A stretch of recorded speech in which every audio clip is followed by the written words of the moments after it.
beni ben annemde.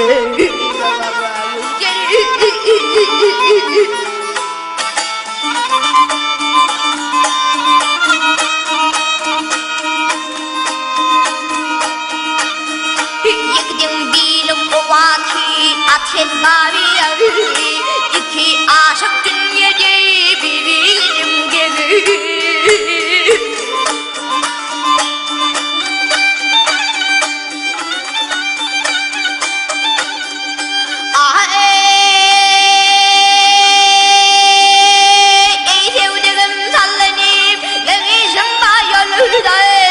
Koşup arkayı hop yakacağım bilir.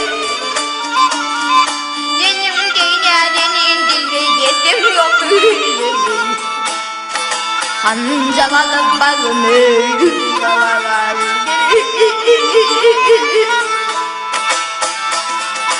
kulak koydum sözümde yakımda boğan. Senin gibi yok bir yerde geldim cahanakta.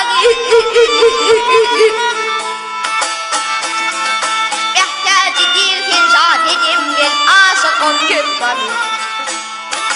Önkü aşıklar yolun yolarım.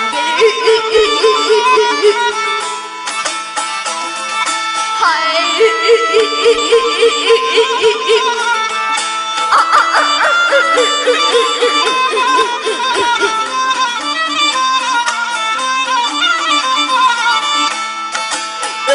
Aşıklar yolun